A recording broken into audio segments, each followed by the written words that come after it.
దస్వాలలో జరుగుతున్న జేఎఫ్సీ సమావేశాన్ని లైవ్ లో చూద్దాం.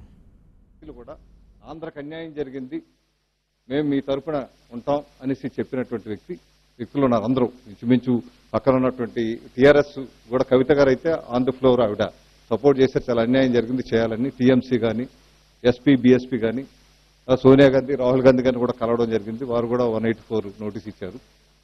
మనం చేయగలిగితే లోక్సభలో no confidence motion main opposition ద్వారా ప్రవేశపెట్టించాల్సినటువంటి అవసరం ఉంది. ఈ అంశం మీద చట్టాన్ని అమలుపరచడంలో విఫలమయ్యారు కాబట్టి ఈ ప్రభుత్వం అవిశ్వాసంకి గురైందని పెట్టినప్పుడు అదొక ముఖ్యమైన అస్త్రం పార్లమెంట్ సమావేశాల్లో. ఎందుకంటే ప్రజాస్వామ్యం ఇచ్చినటువంటి ఏకైక వజ్రాయుధం మనం అది కూడా ఉపయోగించాల్సిన అవసరం ఉంది. ఇప్పుడే అరుణ్ కుమార్ చెప్పట్టు చాలా మంది అసలు వాస్తవాన్ని చెప్తే బీజేపీలోనే చాలా అసమ్మతి ఉంది.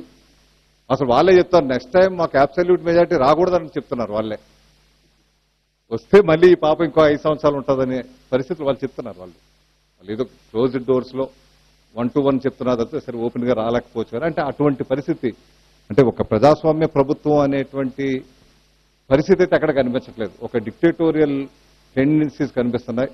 అన్డిక్లేర్డ్ ఎమర్జెన్సీ జరుగుతూ ఉందనే పరిస్థితి ఇప్పుడు చాలా మంది నాయకులు మాట్లాడలేకపోవడం కారణం అంటే ఈ రోజు మాట్లాడితే రేపు ఉదయం ఎన్ఫోర్స్మెంట్ డైరెక్టరేట్ వాళ్ళ ఇంట్లో ఉండేటువంటి పరిస్థితి ఉంది. గతంలో ఎప్పుడు పద్మనాభ గారు హోమ్ మినిస్టర్ గా చేసినా, తర్వాత సిబిఐ ఇవన్నీ చేసినా గతంలో ఎప్పుడు కూడా ఎంత విధంగా గవర్నమెంట్ ఇన్స్ట్రుమెంట్స్ ఇంత ఘోరంగా అబ్యూజ్ చేసినటువంటి పరిస్థితి గతంలో ఎప్పుడు కూడా చూడలేదు. ఇందిరాగాంధీ గారి టైంలో ఎమర్జెన్సీ చూశాను, కానీ అంతకంటే ఘోరంగా అన్డిక్లేర్డ్ ఎమర్జెన్సీ. ఎవరు వాళ్ళ పార్టీ నాయకులు కానీ ప్రతిపక్ష పార్టీ వాళ్ళ నాయకులు ఎవరు కూడా మాట్లాడలేనటువంటి పరిస్థితి.